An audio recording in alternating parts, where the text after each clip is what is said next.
गोपाल मन रखियो अपने चरणन में, श्री बाके बिहारी लाल गोपाल मन रखियो अपने चरणन में, मन रखियो अपने चरणन में, तन रखियो श्री वृंदावन में, मन रखियो अपने चरणन में, तन रखियो श्री वृंदावन में, श्री बाके श्री बाके श्री बाके बिहारी लाल गोपाल मन रखियो अपने चरणन में, श्री बाके बिहारी लाल गोपाल मन रखियो अपने चरणन में। तेरे शीस पे मुकुट विराज रहा, मो कानों में कुंडल साज रहा, तेरे शीस पे मुकुट विराज रहा, कानों में कुंडल साज रहा, तेरे गल बैजंती माल गोपाल मन रखियो अपने चरणन में, तेरे गल बैजंती माल गोपाल मन रखियो अपने चरणन में, श्री बाके बिहारी लाल गोपाल मन रखियो अपने चरणन में। तेरे नैनों में सुरमा साज रहा, तेरे मुख में बीड़ा राज रहा, तेरे नैनों में सुरमा साज रहा, तेरे मुख में बीड़ा राज रहा, तेरी ठोड़ी में हीरा लाल गोपाल मन रखियो अपने चरणन में, श्री बाके बिहारी लाल गोपाल मन रखियो अपने चरणन में। तेरे हाथ लकुटिया राज रही, पैरों में पयलिया बाज रही, तेरे हाथ लकुटिया राज रही, पैरों में पयलिया बाज रही, तेरी मुरली करे निहाल गोपाल मन रखियो अपने चरणन में, श्री बाके बिहारी लाल गोपाल मन रखियो अपने चरणन में, श्री बाके बिहारी लाल गोपाल मन रखियो अपने चरणन में। जय श्री कृष्णा। आज की श्रीमद् भागवत कथा में आप सबका स्वागत है। श्रीमद् भागवत के द्वितीय स्कंद के 10वें अध्याय के अंत में श्री शौनक जी अपने गुरु सूत जी महाराज से जिज्ञासा व्यक्त करते हैं कि हे भगवान, हमें वह कथा सुनाइए जो आपने कहा था कि विदुर जी अपने, जिनमें उनकी बड़ी आसक्ति थी, बड़ी ममता थी, दुस्त्यज्य थे, ऐसे कुटुंबियों को छोड़कर और वे तीर्थों के विचरण के लिए निकल गए थे। इस कथा में विदुर जी मैत्रेय ऋषि से मिले, उनसे जो आध्यात्मिक चर्चा विदुर जी की हुई, वो बातचीत हम आपसे सुनना चाहते हैं। उसमें मैत्रेय जी ने विदुर जी को किस तत्व का उपदेश दिया था। शौनक जी और बाकी सभी ऋषि आग्रह करते हैं सूत जी से कि आप विदुर जी का चरित्र हमें सुनाइए कि उन्होंने अपने बंधु बांधवों को क्यों छोड़ा, आसक्ति ममता मोह का त्याग करके वे उन्हें छोड़कर क्यों चले गए और फिर उनके पास वापस क्यों लौटे। छोड़कर चले जाना बड़ी बात नहीं है, वापस क्यों लौटे, ये भी कथा हमें सुनाई। इसके उत्तर में सूत जी ने कहा कि जो प्रश्न आप पूछ रहे हैं शौनक जी, ऐसा ही प्रश्न श्री सुखदेव जी महाराज से राजा परीक्षित ने भी पूछा था, और उसके उत्तर में जो श्री सुखदेव जी महाराज ने कहा था वही मैं आपसे कहने जा रहा हूं। और इस तरह श्रीमद् भागवत महापुराण के तृतीय स्कंद का प्रारंभ होता है। ओम तत्सत। श्री गणेशाय नमः। श्रीमद् भागवत महापुराणम तृतीय स्कंधः अथ प्रथमो अध्यायः। प्रथम अध्याय का नाम उद्धव और विदुर की भेंट है। श्री सुखदेव जी महाराज राजा परीक्षित को विदुर का चरित्र सुनाते हुए कहते हैं, श्री सुक उवाच एवमेतत् पुरा पृष्टो मैत्रेयो भगवान किल छत्रावनं प्रविष्टेन त्यक्त्वा स्वगृहमधिमत। श्री सुखदेव जी महाराज ने कहा, परीक्षित, जो बात तुमने मुझसे पूछी है वही पूर्व काल में अपने सुख समृद्धि से पूर्ण घर को छोड़कर वन में गए हुए विदुर जी ने भगवान मैत्रेय जी से पूछी थी। जो बात सौनक जी ने सूत जी महाराज से पूछी।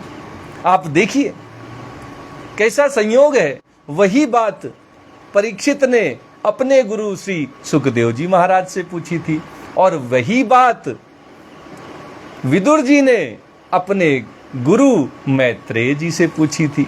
इसका मतलब है कि शिष्य कोई भी रहा हो, कभी ना कभी उसके जीवन में ये प्रश्न जरूर आता है। इस बात को बड़ी गंभीरता से लीजिए। अगर कई कई जन्मों तक वही प्रश्न शिष्य गुरु से पूछते आ रहे हैं तो जरूर से जरूर कभी ना कभी ये प्रश्न आपके भी मन में आएगा। आपके अंदर भी ये जिज्ञासा, जब आप धर्म के पथ पर आगे बढ़ेंगे, भक्ति के पथ पर आगे बढ़ेंगे, भगवत प्रेम के पथ पर आगे बढ़ेंगे तो निश्चित रूप से आएगी। और ये जिज्ञासा आए इससे पहले ही भगवान इस श्रीमद् भागवत महापुराण के माध्यम से उस जिज्ञासा को शांत करने के लिए यह कथा आपके सामने लेकर आए हैं।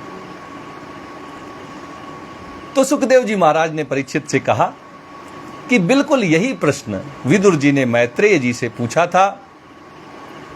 क्या पूछा था? यद्वा अयम मंत्र कृद्वो भगवान अखिलेश्वरः पौरवेन्द्र गृहं हित्वा प्राविवेशात्म सात्कृतम। जब सर्वेश्वर भगवान श्री कृष्ण पांडवों के दूत बनकर गए थे तब वे दुर्योधन के महलों को छोड़कर उन्हीं विदुर जी के घर में उन्हें अपना समझकर बिना बुलाए चले गए। ये भगवान की भक्ति की जो सबसे बड़ी इच्छा पूर्ति है, कामना पूर्ति है, वो ये है कि बिन मांगे भगवान की कृपा से सब कुछ मिल जाता है। जो रावण को 10 शीश देने के बाद मिला था वो बिना मांगे विभीषण को भगवान राम ने दे दिया। दुर्योधन चाहता था भगवान उनके घर पर रहें, नाना प्रकार के व्यंजनों का भोग लगाएं, लेकिन भगवान को ये पसंद नहीं था। भगवान को तो विदुर जी के झोपड़ी में जाकर और उनके यहाँ का बना हुआ खाना खाना ही पसंद था। विदुर जी का खाना उन्होंने पसंद किया, दुर्योधन का घमंड भरा खाना उन्होंने त्याग दिया। दुर्योधन घर मेवा त्यागी साग विदुर घर खायो। दुर्योधन के घर की मेवा भगवान को पसंद नहीं आ रही है, उनको विदुर के घर का साग पसंद आ रहा है। क्या अंतर है? सोचने की बात है। जहां घमंड है, जहां कपट है, जहां छल है, वहां भगवान कभी नहीं जाते। जहां निष्कपटता है, जहां भक्ति है, जहां प्रेम है, वहां धन हो ना हो, मेवा हो ना हो, भगवान साग खाने के लिए भी चले जाते हैं। बोलिए भक्तवत्सल भगवान की जय। तो वे भक्तवत्सल भगवान श्री कृष्ण दुर्योधन की घर की मेवा को त्याग कर और विदुर के घर बिना बुलाए चले गए। राजोवाच। जब ये बात श्री सुखदेव जी महाराज ने राजा परीक्षित से कही तो राजा परीक्षित के मन में प्रश्न उठा है। राजा परीक्षित पूछते, कुत्र छत्तुर भगवता मैत्रेयेणास संगमः कदा वह सह संवाद एतद्वर्णयः नः प्रभो। राजा परीक्षित ने कहा, प्रभु ये तो बतलाइए कि भगवान मैत्रेय जी के साथ विदुर जी का समागम कहाँ और किस समय हुआ। मैत्रेय जी कैसे विदुर को मिल गए, कहाँ मिले, कैसे ये संयोग बना। नाह्यल पार्थोदयस्तस्य विदुरस्यामलात्मनः तस्मिन् वरीयसी प्रश्नः साधुवादोपबृंहितः। पवित्र आत्मा विदुर जी ने महात्मा मैत्रेय जी से कोई साधारण प्रश्न तो नहीं किया होगा। विदुर जी हैं, भगवान स्वयं बिना बुलाए उनके घर चले आते हैं, इसके मतलब भक्ति और प्रेम तो उनमें कूट कूट कर भरा है। ऐसे में उन्होंने कोई साधारण प्रश्न तो मैत्रेय जी से नहीं किया होगा, क्योंकि उसे तो मैत्रेय जी जैसे साधी शिरोमणि ने अभिनंदन पूर्वक उत्तर देकर महिमान्वित किया हो। ऐसा ही कोई उन्होंने प्रश्न पूछा होगा जिसकी महिमा, जिसके उत्तर में भगवान की महिमा का गुणगान मैत्रेय जी ने, जो साधु शिरोमणि हैं, उन्होंने किया होगा, अभिनंदन पूर्वक उत्तर दिया होगा। सूत जी शौनक आदि ऋषियों से कहते हैं कि स एव मृषिर्वयोऽयं पृष्टो राज्ञा परीक्षिता प्रत्याह तम सुबहुवित प्रीतात्मा श्रूयतामिति। सूत जी कहते हैं कि शौनक आदि ऋषियों सर्वज्ञ सुखदेव जी ने राजा परीक्षित के इस प्रकार प्रश्न पूछने पर अति प्रसन्न होकर कहा, उनको कथा सुनाई। क्या कथा सुनाई? उसको श्री सुखदेव जी महाराज ने जो राजा परीक्षित को कथा सुनाई थी, वही कथा अब श्री सुखदेव जी महाराज के मुख से सुनने को हम सबको मिल रही है।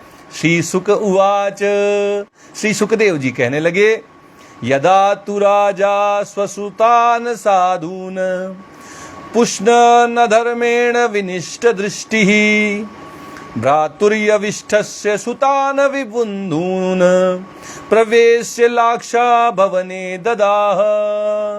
श्री सुखदेव जी महाराज कहते हैं कि परीक्षित, ये उन दिनों की बात है जब अंधे राजा धृतराष्ट्र ने अन्याय पूर्वक अपने दुष्ट पुत्रों का पालन पोषण करते हुए अपने छोटे भाई पांडु के अनाथ बालकों को लाक्षा भवन में भेजकर आग लगवा दी थी। ये उस समय की घटना, जब लाक्षा गृह में पांडवों को भेज दिया था राजा धृतराष्ट्र ने और भेजकर वहां आग लगवा दी थी।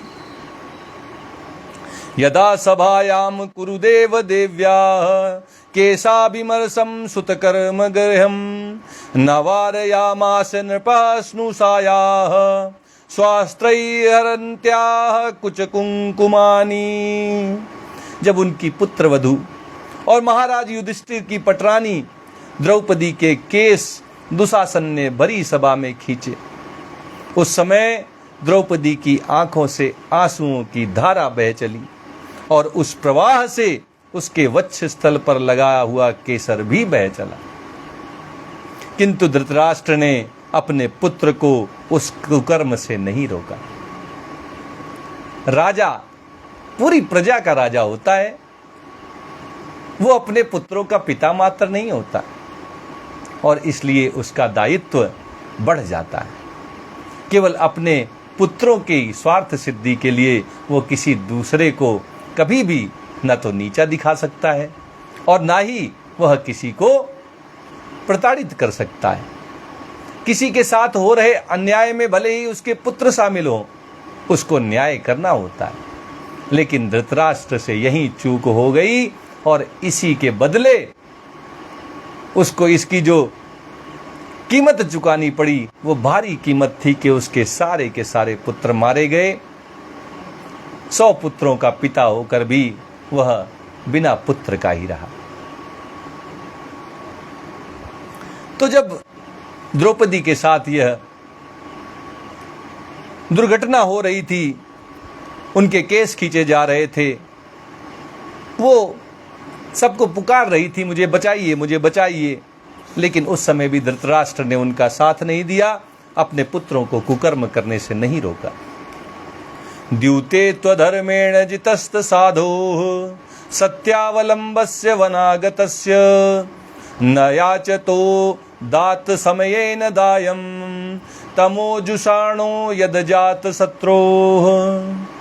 दुर्योधन ने सत्यपरायण और भोले भाले युधिष्ठिर का राज्य जुए में अन्याय से जीत लिया। अन्याय पूर्वक उसने पांडवों को युधिष्ठिर समेत हराया और उन्हें वन में जाने के लिए आदेश दे दिया। राज्य से निकालकर वन में भेज दिया गया, किंतु वन से लौटने पर प्रतिज्ञा अनुसार जब उन्होंने अपना न्यायोचित पैतृक भाग मांगा, तब भी मोहवश धृतराष्ट्र ने उन अजातशत्रु युधिष्ठिर को उनका हिस्सा देने से मना कर दिया। पांडवों को उनका हिस्सा नहीं दिया गया।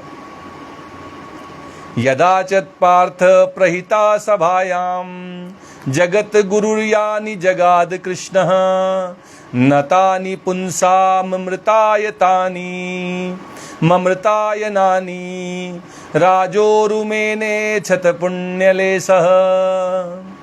महाराज युधिष्ठिर के भेजने पर जब जगत गुरु भगवान श्री कृष्ण ने कौरवों की सभा में हित भरे सुमधुर वचन कहे, जो भीष्मादि सज्जनों को अमृत से लगे, पर कुरुराज ने अपने कथन को कुछ भी, लेकिन जो कुरुराज हैं, राजा धृतराष्ट्र हैं, उन्होंने भगवान श्री कृष्ण के कथन को कुछ भी आदर नहीं दिया। देते कैसे? उनके तो सारे पुण्य नष्ट हो चुके थे, उनका तो पतन होना स्वाभाविक था। उनको तो उनके किए हुए दुष्कर्मों की, कुकृत्यों की सजा मिलने वाली थी, इसलिए उन्होंने भगवान के वाक्यों पर, उनके वचनों पर कोई ध्यान नहीं दिया। यदोपहूतो भवनम प्रविष्टो मंत्राय पृष्टः किल पूर्वजेन अथाह तन्मंत्र दृशाम वरीयान यन मंत्रिणो वै दुरिकम वदंती। फिर जब सलाह के लिए विदुर जी को बुलाया गया, तब मंत्रियों में श्रेष्ठ विदुर जी ने राज्य भवन में जाकर बड़े भाई धृतराष्ट्र के पूछने पर उन्हें वह सम्मति दी जिसे नीति शास्त्र के जानने वाले पुरुष विदुर नीति कहते हैं। नीति के वचन बताए। इसलिए भगवान विदुर को बहुत पसंद करते हैं, बिना बुलाए उनके घर चले जाते हैं, क्योंकि वो नीति पर चलते हैं। जो नीति पर चलते हैं भगवान उनके घर बिना बुलाए चले आते हैं, और जो अनीति पर चलते हैं उनके बुलाए जाने पर भी, उनके मेवा परोसने पर भी भगवान उनके घर नहीं आते हैं। इससे हमें बड़ा सबक लेने की आवश्यकता है। हमें नीति के पथ पर चलना है, और जो ये नीति का पथ है वो हर युग में समान नहीं रहता। जहां त्रेता युग में एक पत्नी व्रत सबसे बड़ा व्रत संसार का था, वहीं द्वापर में आते आते भगवान भी अपनी बहन का विवाह ऐसे घर में करते हैं जहां पहले से पत्नी मौजूद है। तो हर युग में अलग अलग परंपराएं हैं, अलग अलग नीतियां हैं। हमें आज की नीति का पालन करना है, हमें सतयुग, त्रेता और द्वापर की नीति का पालन नहीं करना है। ये बात जितनी जल्दी आपकी समझ में आ जाए उतना ही कम आप ठगे जाएंगे। आज जो हमारे भारतवर्ष की कानून व्यवस्था है वही हमारी नीति है। हमारे सनातन धर्म में जो परंपराएं अभी तक चली आ रही हैं वही हमारी नीति है।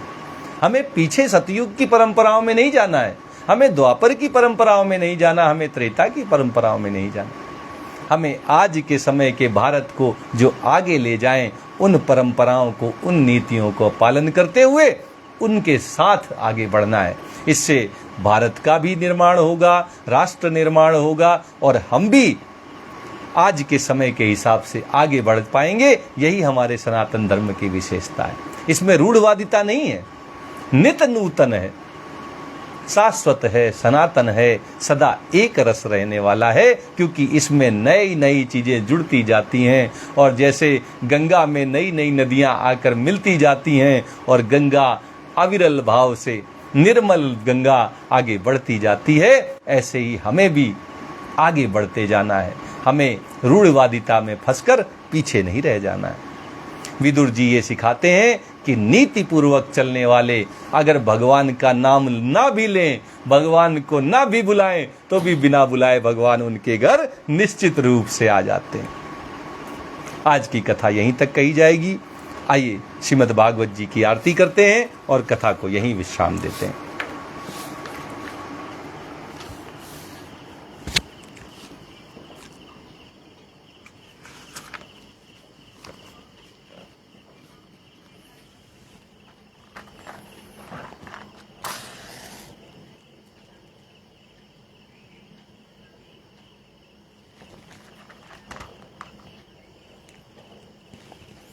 प्रेम से बोलिए वृंदावन बिहारी लाल की जय। श्री भागवत भगवान की है आरती, पापियों को पाप से है तारती। श्री भागवत भगवान की है आरती, पापियों को पाप से है तारती। ये अमर ग्रंथ ये मुक्ति पंथ ये पंचम वेद निराला, नव ज्योति जलाने वाला। ये अमर ग्रंथ ये मुक्ति पंथ ये पंचम वेद निराला, नव ज्योति जलाने वाला। हरि नाम यही हरिधाम यही, हरि नाम यही हरिधाम यही, यही जग मंगल की आरती, पापियों को पाप से है तारती। श्री भागवत भगवान की है आरती, पापियों को पाप से है तारती। ये शांति गीत पावन पुनीत, पापों को मिटाने वाला, हरि दरस दिखाने वाला। ये शांति गीत पावन पुनीत, पापों को मिटाने वाला, हरि दरस दिखाने वाला। ये सुख करनी ये दुख हरिणी, ये सुख करनी ये दुख हरिणी। श्री मधुसूदन की आरती, पापियों को पाप से है तारती। श्री भागवत भगवान की है आरती, पापियों को पाप से है तारती। ये मधुर बोल जग फंद खोल, सन्मार्ग दिखाने वाला, बिगड़ी को बनाने वाला। ये मधुर बोल जग फंद खोल, सन्मार्ग दिखाने वाला, बिगड़ी को बनाने वाला। श्री राम यही घनश्याम यही, श्री राम यही घनश्याम यही, यही प्रभु की महिमा की आरती, पापियों को पाप से है तारती। श्री भागवत भगवान की है आरती, पापियों को पाप से है तारती। श्री भागवत भगवान की है आरती, पापियों को पाप से है तारती। प्रेम से बोलिए वृंदावन बिहारी लाल की जय, राधा रमण सरकार की जय, राधा वल्लभ लाल की जय। जय श्री कृष्णा, जय श्री कृष्णा।